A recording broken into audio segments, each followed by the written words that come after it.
सलमान साहब, ये आपको लगता है कि किसी ट्रैप में फंस गई है पीटीआई, या एग्रीमेंट हुआ हो सकता है, एक सर्कुलेट भी हो रहा है, अब पता नहीं वो दुरुस्त है या नहीं दुरुस्त है, तो उसके बाद आप क्या समझते हैं, ट्रैप ही है या कुछ मिसकैलकुलेशन हो गई है? देखिए, इस वक्त तक की जो सूरत हाल है कि पीटीआई की लीडरशिप तो जेलों में बंद है और पीटीआई जिनके हवाले की गई है उनके दरमियान भी कन्फ्यूजन है, चूँकि ये पाकिस्तान के अंदर वकला लीडरशिप है। इसमें बैरिस्टर गौहर हैं, हामिद खान साहब हैं, शुएब शाहीन साहब हैं, शेर अफजल मरवत साहब हैं, लतीफ़ खोसा साहब हैं। अगर आप उनके बयानात भी देखें तो वो भी कंट्राडिक्टरी हैं। और जहाँ तक अब तक की सूरत हाल में असल चीज़ जो है वो सुप्रीम कोर्ट का फ़ैसला है, और सुप्रीम कोर्ट के फ़ैसले से ये सारी कन्फ्यूजन ख़त्म होगी, या उनको बल्ले का निशान मिलेगा या नहीं मिलेगा। जिस मुआहदे का जिक्र आप कह रही हैं वो मुआहदा ये है, मेरे पास मौजूद है, और उसमें एक फ़रीक के दस्तखत हैं और ये डेट है 30 दिसंबर 2023 की। मुआहदे में जो चीज़ें लिखी हैं वो तो इसलिए नेगेट हो गया ना कि जब एक शख्स ने खुद ही प्रेस कॉन्फ्रेंस कर दी और उसने कहा कि हमने टिकट्स जारी ही नहीं किए। लेकिन आज एक इम्पॉर्टेंट जो स्टेटमेंट आया वो तो पीटीआई के बानी चेयरमैन का है कि जो जर्नलिस्ट उन्हें जेल के अंदर मिले हैं और उन्होंने वहाँ पर ये बात हुई कि जी आपके इम्पोर्टेंट लोगों को टिकट्स जारी नहीं हुए। उन्होंने कहा कि मेरे से तो मुशावरत नहीं हुई, मैं तो नहीं बता सकता 700-800 टिकट्स के वाले से मेरे साथ किसने मुशावरत करनी थी। लिहाजा ये आपने जो लफ्ज़ इस्तेमाल किया कि वो जो बी प्लान है वो तो हवा में उड़ गया इस प्रेस कॉन्फ्रेंस के बाद। देखिए, पीटीआई एक बड़ी पार्टी है और हमारा सबका ये इस बात पे कंसेंसस था कि अगर पाकिस्तान के अंदर आप इंतखाबात के वाले से, आज़ादाना इंतखाबात के वाले से पेशरफ्त करना चाहते हैं, इंतखाबात की क्रेडिबिलिटी बनाना चाहते हैं, तो उसमें उनका इंतखाबी निशान उन्हें मिलना चाहिए था। लेकिन इसी के हवाले से आपको याद है कि कुछ देर पहले इलेक्शन कमीशन की तरफ से एक वजाहत भी आई जब ये नजराती वाला टिकट जारी हो रहे थे। आप देखें कि कराची से लेकर खैबर तक उनके लोग ये टिकट जमा करवा रहे हैं, अक्सर ने ये टिकट जमा भी करवाए हैं। और उन्होंने वजाहत ये की, ये बात दुरुस्त है इलेक्शन कमीशन की, कि एक शख्स एक वक्त में एक ही पार्टी का मेंबर हो सकता है। और उन्होंने कहा कि अगर कोई दूसरी पार्टी का टिकट लेके जा रहा है और उसने अपने कागजात नामजदगी में दूसरी पार्टी का जिक्र किया है तो फिर उसके ये टिकट्स कबूल नहीं किए जाएंगे। मैं समझता हूँ कि ये इंतखाबात के हवाले से ही एक कन्फ्यूजन तारी हो रही है। मैं पहले भी ये कहता रहा हूँ कि पाकिस्तान में इंतखाबात के हवाले से कन्फ्यूजन का खात्मा पाकिस्तान के चीफ जस्टिस ने किया, पाकिस्तान की अदालत उस्मा ने किया, अपने फैसले के ज़रिए किया, और पाकिस्तान के रियासती इदारों ने उस पर यकसुई का इजहार किया। पोलिटिकल फोर्सेज उनके पीछे खड़ी हुई और 8 फरवरी की तरफ पेशरफ्त शुरू हुई। अब बात यह कि पीटीआई जिस क्राइसिस से दो चार है, इसका मतलब कि उनके यहाँ भी यकसुई नहीं है और हर शख्स अपनी अपनी एक डफली बजाता नज़र आ रहा है। और सबसे अहम बात, जब दोपहर को ये साहब जिनका नाम है डार साहब, अख्तर इकबाल डार साहब ने एक चैनल से गुफ्तगू करते हुए उन्होंने तो बैरिस्टर गौहर के बारे में कहा जी, बड़े सबसे ज़्यादा करप्ट आदमी तो वो है। और देखें, बात यह कि अगर पार्टी, हमारे यहाँ पार्टियाँ मजबूत हों सानिया, तो फिर अगर लीडरशिप चली जाती है फिर एक सेकंड लीडरशिप होती है, फिर थर्ड। मैं पहले दिन से यहाँ पर कह रहा हूँ कि उनमें से सबसे संजीदा आदमी अगर पार्टी के अंदर कोई था तो वो हामिद खान था, कि वो बानी रुकन था।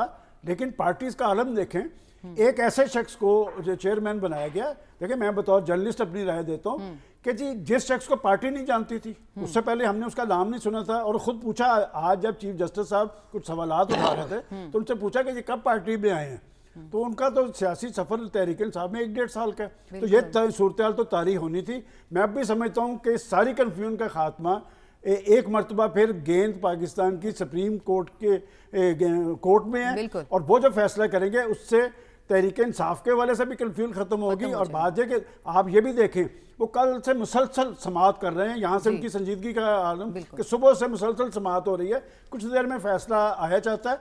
हर दो सूरतों में फैसले मामलात में पेशरफ्त होगी। हम अब भी समझते हैं कि पाकिस्तान का 8 फरवरी का होने वाला इंतखाब जो है वो कंट्रोवर्शियल नहीं होना चाहिए, इसलिए कि आज पाकिस्तान की बड़ी ज़रूरत यह है कि पाकिस्तान के अंदर मजबूत हुकूमत कायम हो। मजबूत हुकूमत हमेशा आज़ादाना और शफाफ इंतखाबात के नतीजे में कायम होती है। और अगर जो ये सूरत हाल तारी हो रही है, इससे सूरत हाल में कन्फ्यूजन बढ़ेगी और सुप्रीम कोर्ट के फैसले के बाद हम ये कह सकेंगे कि मामला किस। सलमान साहब, इलेक्शन कमीशन का रोल आज आपको कैसा नजर आया? इतनी क्या जल्दी थी कि फौरी तौर पर वो टिकटों वाले मामले के ऊपर क्या और नहीं जमा हो सकती? क्या बहुत जल्दबाजी में नहीं नजर आया? देखें, इलेक्शन कमीशन ने तो कुछ ना कुछ हदायत अपने आरओज़ को देनी थी, इसलिए कि वो जो परफॉर्मा है जिस पे कागजात, जिसे हम कागजात कहते हैं, उसमें एक खाना होता है कि आपका किस जमात से तल्लुक़ है।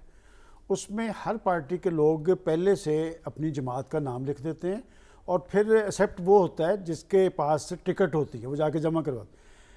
अब उन्हें इसलिए वजाहत करने की ज़रूरत पड़ी कि उनके आरओज़, डीआरओज़, उनके पास जब ये टिकट जाएगी और पहले से उनके परफॉर्मा पे तहरीक इंसाफ लिखा होगा, तो ये बहुत बड़ी कंट्राडिक्शन थी।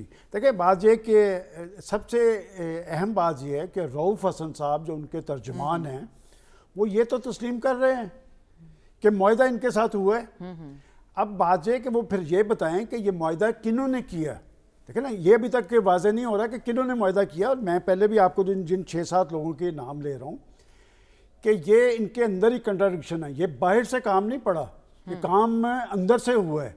और किन्होंने इस पार्टी को तरजीह दी है, मेरा ख्याल शामी साहब मेरी इस बात से एग्री करेंगे, अगर शेख रशीद की पार्टी से ये कर लेते ना तो शेख रशीद साहब ने खड़े रहना था। आज उनका एक वीडियो मैसेज भी सामने आया है और वो एक पुराने पॉलिटिकल वर्कर है, उनके मुकाबले तो अपने उम्मीदवार खड़े कर दिए। नहीं, मैं आपको इसलिए बता रहा हूँ, पहले ये ऑप्शन था। आपको याद है, मैंने रात इसलिए कहा था कि उस शेख रशीद के खिलाफ तो ये बैरिस्टर गौहर साहब ने कहा। मैं कहता हूँ ये बैरिस्टर गौहर साहब को तो चेक करें, जिसे पार्टी का चेयरमैन बनाया, कि वो किस साइड से खेल रहे हैं। उन्होंने सबसे पहले शेख रशीद को टारगेट किया था कि हम शेख रशीद को नहीं आने देंगे। शेख रशीद बहरहाल एक पॉलिटिकल वर्कर है, वो एक तवील जद्दोजहद की हुई है। अगर उनके साथ ये मुआहदा होता तो वो उसने खड़े रहना था।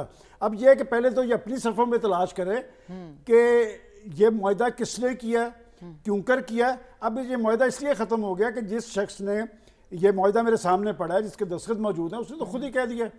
तो लिहाजा एक कन्फ्यूजन तारी है एक पार्टी के अंदर। अब पार्टी को इस बात का जायज़ा लेना चाहिए कि ये सारा मामला किसने किस शराइत पर किया है और कौन किसके लिए काम कर रहा है। और खान साहब ने भी आज जो बात कह दी है कि जी मुझे नहीं पता कि ये वोट, ये टिकट्स की तकसीम कैसे हुई है। इसका सबक क्या है सारी कन्फ्यूजन का? इसका सबक ये है कि पाकिस्तान के अंदर पॉलिटिकल पार्टीज मजबूत होनी चाहिए। आप अपने पॉलिटिकल लोगों को तरजीह दें। अब जिस पार्टी के अंदर, मैं कहना नहीं चाहता, लतीफ़ खोसा साहब मेरे लिए बड़े मोहतरम हैं, लतीफ़ खोसा साहब भी उस पार्टी का हिस्सा है। बैरिस्टर गौहर साहब का नाम ये उन्होंने पूछा चीफ जस्टिस साहब ने कि ये पार्टी में कब आए, उनके लिए 1.5 साल, जिस पार्टी के अंदर उनकी स्टैंडिंग 1.5 साल की हो तो फिर यही सूरत होनी थी। जो सवाल पूछे गए आज सुप्रीम कोर्ट की हियरिंग के दौरान हमने देखे। और जो आप शेख रशीद वाला ऑप्शन आप बता रहे थे वो तो अब खत्म हो गया, पीटीआई ने अपने उम्मीदवार खड़े कर दिए।